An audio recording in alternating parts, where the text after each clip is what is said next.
السلام علیکم ورحمۃ اللہ وبرکاتہ۔ Welcome to my channel info about health. امید کرتا ہوں تمام دوست خیریت سے ہوں گے۔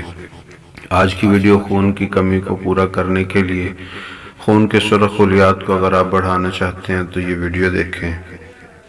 جگر کی اگر اصلاح کرنا چاہتے ہیں تب بھی یہ ویڈیو آپ کے لیے ضروری ہے، اور جگر کی گرمی کو ختم کرنا چاہتے ہیں، اسی طرح آپ کو بھوک نہیں لگتی، بھوک لگانا چاہتے ہیں، لکوریا اور جریان سے آپ نجات چاہتے ہیں تو یہ شربت فولاد بنائیں۔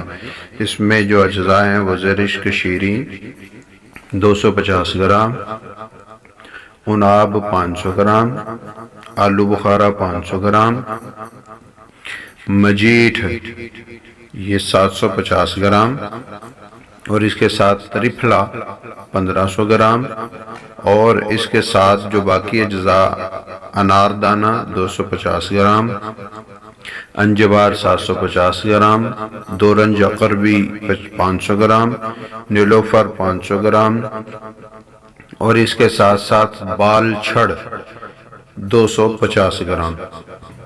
یہ تمام اجزاء آپ نے اچھی طرح سے ان کو صاف کر کے یہ تمام اپنے پاس محفوظ کر لیں۔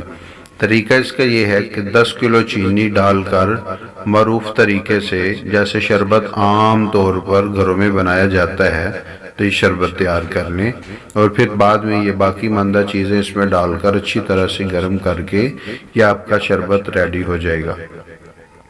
اس کا استعمال کا طریقہ 3 چمچ صبح، دوپہر، شام پانی یا دودھ میں ڈال کر آپ نوش کریں۔ اس کی افادیت چہرے کے رنگ کو سرخ کر دیتا ہے، حمل کے دوران ہونے والی کمزوری اکثر خواتین کو ہو جاتی ہے، اس کو دور کرتا ہے، اور اس کے ساتھ ساتھ مقوی دل ہے، یعنی دل کو طاقت بخشتا ہے، اور بعض دفعہ دل کو گھبراہٹ محسوس ہوتی ہے تو یہ اس گھبراہٹ کو بھی فائدہ پہنچاتا ہے، یعنی اس کو دور کرتا ہے، خون کی کمی کو ختم کرتا ہے۔ آج کی یہ ویڈیو تھی۔ اللہ